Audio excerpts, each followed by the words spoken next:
कंचन, जिस तरीके से देखिए शुरुआती रुझान अभी शुरू हो रहे हैं, जिस तरीके से दोनों ही पार्टी, क्योंकि जो टक्कर देखने के लिए मिल रही है वो टीएमसी और बीजेपी में देखने के लिए मिल रही है। वहीं अगर हम भवानीपुर की सीट का जिक्र करें तो ममता से आगे जो है शुभेंदु अधिकारी आगे चलते हुए नजर आ रहे हैं।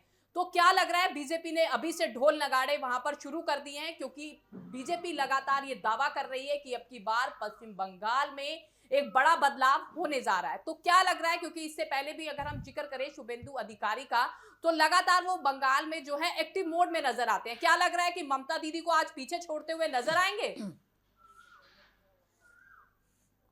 देखिए, बीजेपी है गरम गरम खाना पसंद नहीं करती है। शांति के साथ जब एक तरफा चुनाव के नतीजे आ जाएंगे तब बीजेपी में जश्न का माहौल होता है। अभी फिलहाल पश्चिम बंगाल की सबसे ज्यादा हॉट सीट भवानीपुर की सीट है, क्योंकि यहां से मौजूदा मुख्यमंत्री ममता बनर्जी हैं, तो वहीं एलओपी यानी टीएमसी की विधानसभा में नेता प्रतिपक्ष शुभेंदु अधिकारी उनके आमने सामने हैं। और यही भवानीपुर की सीट है जहां पर 2021 में ममता बनर्जी ने जब उपचुनाव लड़ा था तो यहां से अपनी जीत को दर्ज किया था।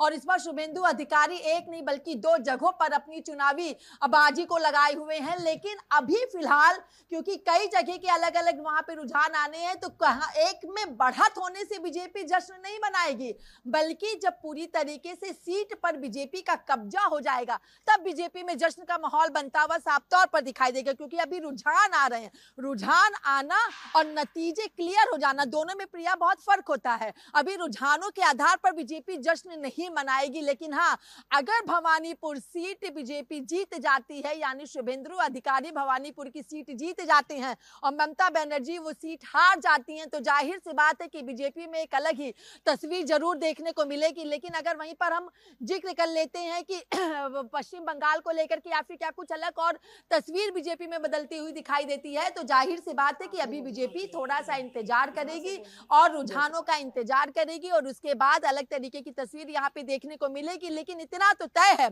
पश्चिम बंगाल पर ही सबकी नजरें टिकी हुई हैं, क्योंकि बीजेपी ने सीधे तौर पर कहा था कि इस बार 200 के पार जाकर के सरकार जो है वो बीजेपी बनाएगी। जब 152 सीटों पर पहले चरण का मतदान हुआ था तो उस वक्त ही देश के गृह मंत्री अमित शाह ने इस बात को स्पष्ट कर दिया था कि 120 से ज्यादा सीटें जो है पहले चरण के मतदान की वो चुनाव के नतीजों को लेकर के आने वाले हैं। वहीं अगर जिक्र कर लेते हैं कि बीजेपी की तरफ से और क्या कुछ चीजें रहती हैं, तो बीजेपी ने सीधे तौर पर दावा भी किया और देश के प्रधानमंत्री नरेंद्र मोदी ने जब दूसरे और अंतिम चरण का अपना आखिरी चुनाव प्रचार किया था और आखिरी संबोधन किया था, तो उस संबोधन में प्रिया प्रधानमंत्री ने इस बात का जिक्र भी किया था कि अब 4 मई के बाद शपथ ग्रहण समारोह में पश्चिम बंगाल आऊंगा। यानी सीधे तौर पर बीजेपी ने इशारा कर दिया था प्रधानमंत्री के साथ ही कि पश्चिम बंगाल में इस बार बीजेपी अपनी सरकार बना रही है। दावा नहीं बल्कि सरकार बनाने की बात कही थी। और गृह मंत्री जो कि बीजेपी के चाणक्य कहे जाते हैं अमित शाह ने भी कई बार इस बात का जिक्र भी किया।